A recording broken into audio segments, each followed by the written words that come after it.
Assalamu alaikum, hurmatlı YouTube görüşçülөр, жалпы биздин так маалымат каналыбыздын катталуучулары. Hurmatlı достор, баарыңыздарга Ноокат Чергестен салам айтамын. Көп күндөн бери негизи биз валюта курс бааларын тааныштыра элекпиз.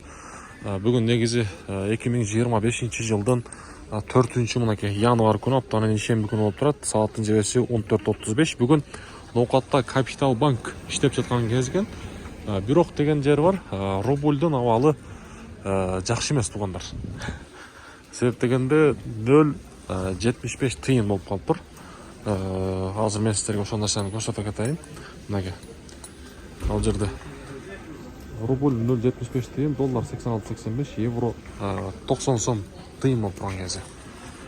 Туугандар, эми буюрса мен алдыда валютчиктерди көрсөтө кетейин. Анан бүгүнкү Ноокаттагы аба ырайы. Шаардын ичинде мындай жолдор таза эле буюрса. Бирок кош Ноокат жолу перевалдар муз дейт, этият болуп жүрөбүз. 4 январь 2024 жыл. Жаңырган аптадан буюрса калган банктар дагы иштеп калыш керек.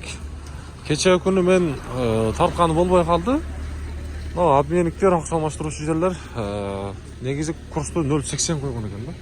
Азыр бүгүн дагы көрсөтүп коем. Кандай койгонду. Машина өткөрөлү дагы. Мен ошол жакты көрсөтөйүн.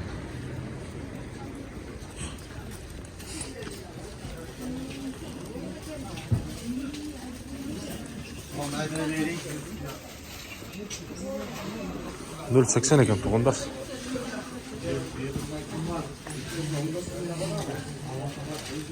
Бу жакта дагы 0,80 экен. Рубль 0,80, банкта 0,75. Эмне үчүн мындай? Биздин серепчилер барбы? Өзүңүздөрдүн оюңуздарды сөз түрдө жазыңыздар. Эмне себептен мындай болот? Туугандар, жазыңыздар, оюңуздарды билдириңиздер. Сөз түрдө сиздердин оюңуздар бизге өтө маанилүү.